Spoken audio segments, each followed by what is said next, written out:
Hello everyone, আসসালামু আলাইকুম। Welcome to my channel. আজকে আরেকটি নতুন রেসিপি নিয়ে আপনাদের কাছে হাজির হয়েছি। আমার আজকের রেসিপি হচ্ছে জর্দা পোলাও রেসিপি।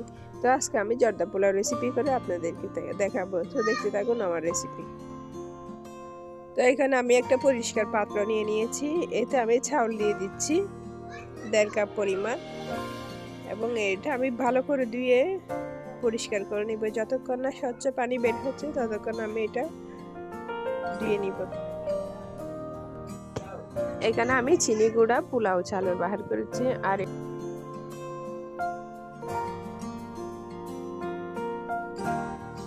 এখন চাউলগুলো দেওয়া হয়ে গেছে, স্বচ্ছ পানি দেখা যাচ্ছে, আপনারা দেখতেছেন।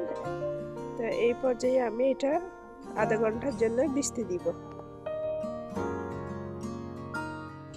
চাউলগুলো আমি উঠে নিছি, এখন স্ট্রেনারের মধ্যে পানি ঝরার জন্য রেস্টে দিছি।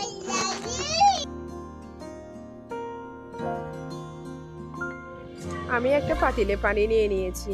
এখন এর মধ্যে আমি সয়াবিন তেল দিয়ে দিচ্ছি, এবং এরপর আমি অ্যাড করে দিব ফুড কালার। এটা চাউলটা সিদ্ধ করার জন্য আমি ফুড কালার ব্যবহার করতেছি।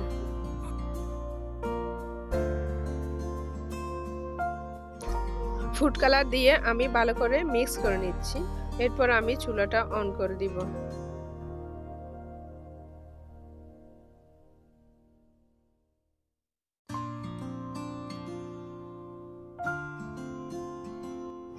চুলাটা অন করে দেওয়ার পর পানিটা সিদ্ধ হয়ে আসছে। এখন আমি এই পর্যায়ে পোলাও চালটা দিয়ে দিব। পোলাও চালটা দেওয়ার পর আমি এটা ঘড়ি ধরে 8 মিনিট সিদ্ধ করব। এমনভাবে সিদ্ধ করব যাতে ভাতটা হয়ে যাবে, বাট ভিতরে একটা দানা দানা থাকবে।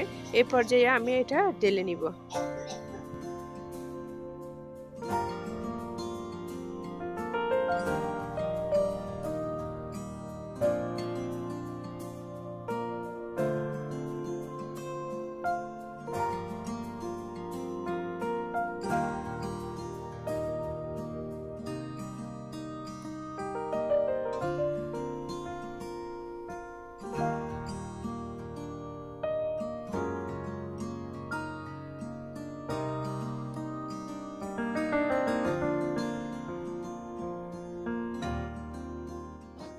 এখন আমার চাউলটা রান্না হয়ে গেছে।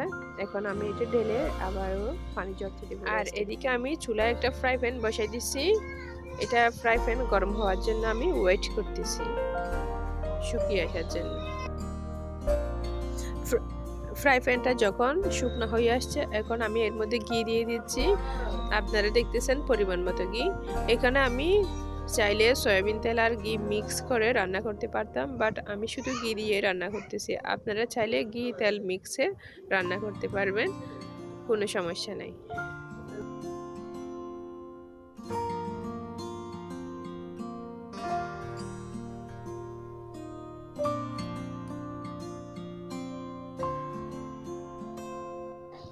ঘিটা যখন গলে আসছে, এর মধ্যে আমি 2টা তেজপাতা দিয়ে দিচ্ছি, 3 টুকরা দারুচিনি দিয়ে দিচ্ছি, এবং এরপর আমি দিয়ে দিব 4টা এলাচ,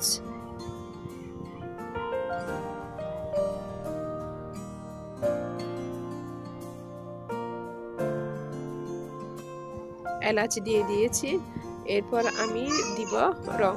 এখানে এই রান্নায় রং একটু বেশি দিতে হয়, এটা রং একটু বেশি দিলে খেতে ভালো লাগে। এখন আমি সব মশলা দিয়ে একটু ভেজে নিব। যখন একটা অনেক সুন্দর ফ্লেভার বের হবে, তখন এখানে আমি 2 কাপ পরিমাণ চিনি ব্যবহার করেছি। 1.5 কাপ চাউলের জন্য 2 কাপ পরিমাণ চিনি দিতে হবে। এখন আমি চিনিটা দিয়ে দিচ্ছি। চিনিটা দেওয়ার পর এখানে আমি 1.25 কাপ অরেঞ্জ জুস দিয়ে দিব। এটা আমি অরেঞ্জ থেকে চেপে বের করে নিয়েছি, এটা হচ্ছে একদম টাটকা।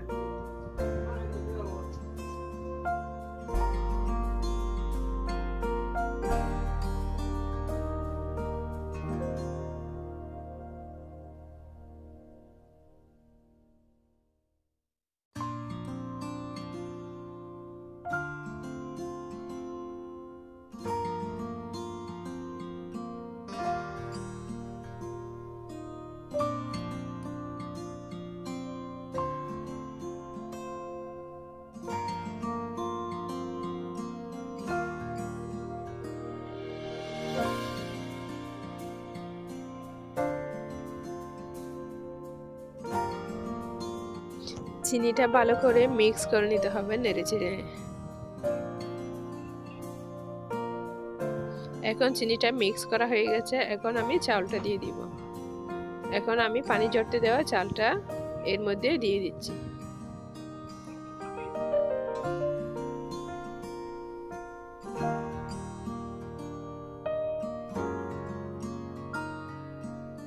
চালটা দেওয়ার পর আমি ভালো করে নেড়ে দিব। এই ক্ষেত্রে ভাতটা বেশি নাড়াচাড়া করতে হবে না, একটু ভালো করে নেড়ে মিক্স করে দিলে হবে। এরপর আমি এতে অ্যাড করে দিব ড্রাই ফ্রুটস। যা যেরকম ড্রাই ফ্রুটস পছন্দ করে সেই পছন্দ অনুযায়ী অ্যাড করতে পারবে। এখানে আমি বাদাম দিয়ে দিচ্ছি 2 রকমের, আর দিয়ে দিব কিশমিশ। এরপর দিয়ে দিব আমি কমলার খোসা ছাড়ানো কমলা আমি রেডি করে নিয়েছি। এখন সেগুলা এর মধ্যে দিয়ে দিব।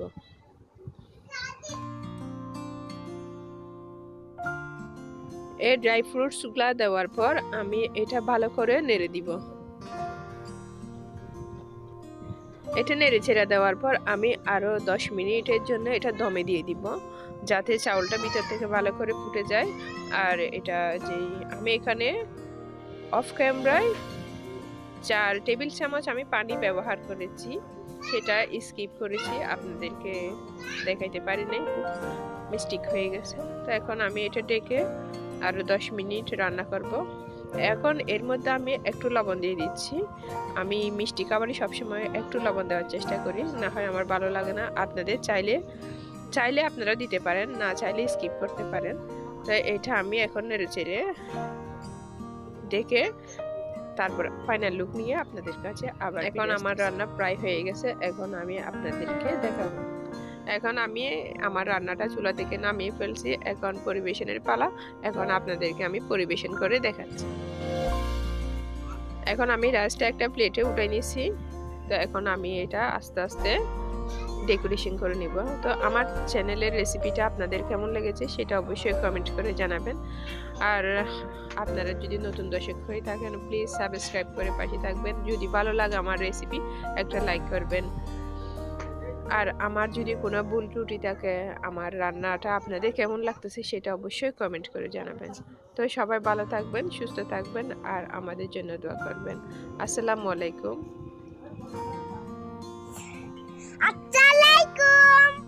সবাই ভালো থাকবেন, সুস্থ থাকবেন, লাইক করবেন, পাশে থাকবেন।